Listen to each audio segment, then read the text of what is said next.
এই WhatsApp everyone, কি অবস্থা সবার? তোমরা টাইটেল এবং থাম্বনেল দেখে তো অবশ্যই বুঝে গেছো যে ম্যাচটা কিসের উপরে হতে চলছে। আমি তো মিথ্যা কিছু বলিনি ভাই, এটা আসলেই রুক এফএফ। তো ওর জাস্ট গেম প্লে এবং মুভমেন্টটা দেখো।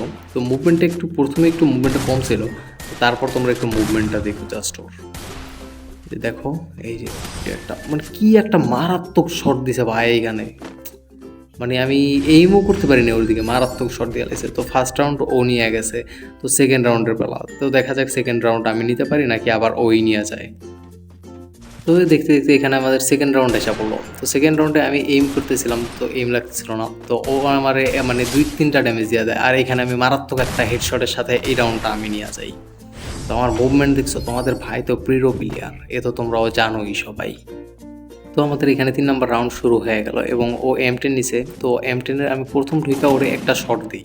তো ও আমাকে শটটা দেয়, এই আমিও একটা হেড দিই। ভালো একটা হেড কাউন্ট হয়েছিল কিন্তু। তো যখনই ঢুকতেছে এই যে হেডশট শেষ আমি। মানে প্লেয়ারটা ভালো খেলতেছিল, বললাম না রুক এফএফ-এর আত্মা ওর ভিতরে আইসা পড়ছে। নাইলে এত ভালো কেমনে খেলে একটা প্লেয়ার। আসলে সারাদিনে 10-20টা কাস্টম বা 10-20টা লোন অফ খেলা লাভ নাই যদি এরকম একটা প্লেয়ার না পড়ে।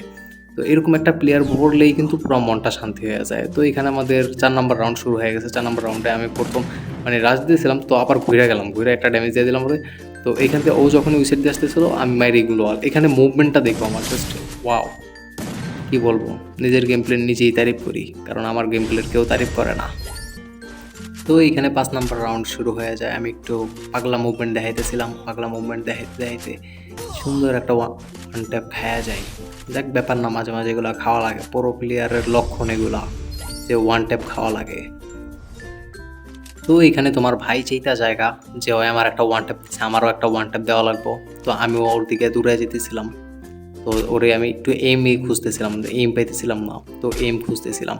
তো এইখানে শুধু বডি বডি বডি না, সব হলুদ কালার রেড মারতেছিলাম, হলুদ কালার রেড না, হলুদ কালার হেডশট মারতেছিলাম। তো হেডশটের কারণে ও আমার পাগলা মুভমেন্ট দেখাইতেছিল, এখন জিগজ্যাগ মুভমেন্ট। তো মুভমেন্ট দেখাইতে দেখাইতেই কিন্তু পোলাটা মার খেয়ে যাইব। দেখো, কারণ আমার মোহের কথা তো এই যে দেখছো, বললাম না জিগজ্যাগ মুভমেন্ট দেখাইতে দেখাইতেই মার খেয়ে যাইব। তো এইদিকে দেখতে দেখতে 7 নম্বর রাউন্ড শুরু হয়ে গেল। তো এই যে প্লেয়ারটারা পাইছি, একটা বাড়ানি দি মরে, এখন একটা বাড়ানি দিয়ে দিছি অলরেডি। তো পলাইতেছে, দেখো পলাইতেছে। হ্যাঁ, তো ভাবলাম যে পলাইতেছে, পরে দেখি আবার ঘুরে আইছে মারার লাইগা। পলাই কিন্তু ফাজিল আছে, ওরে ভাই মারাত্মক শট মারছে, দেখছো মারাত্মক শট, বললাম না রুক এফএফ। তো এই জায়গা দিয়ে আর একটা রাউন্ড শুরু হয়ে যায়, তো পুরো এটা ফাড়াই দিলাম যে হালায় আছে। তো হালায়ের পুঁতে এই জায়গায় পলায় আসছিল। হ্যাঁ, তো এখন ডিব্বার পিছনে যাইবো হালায়। এই যে ডিব্বার পিছনে আইসে, এই যে দাপাত করে হ্যাঁ, তো আমি খেললাম। কিন্তু তোমার ভাই হার মানবো না, তোমার ভাইয়ের না মার। তো এইভাবে তোমার ভাই এই রাউন্ডও জিতে দিল। তো এখন পর্যন্ত যারা ভিডিওটা দেখছো, প্লিজ ভিডিওটা লাইক করে দাও, চ্যানেলটা সাবস্ক্রাইব করে দাও। আর এই রাউন্ডটা তোমার ভাই জিতবো, এটা একদম কনফার্ম থাকো তোমরা। ঠিক আছে, এই যে প্লেয়ারটা আইতাছে, এই এক শট আমি শেষ, বাই।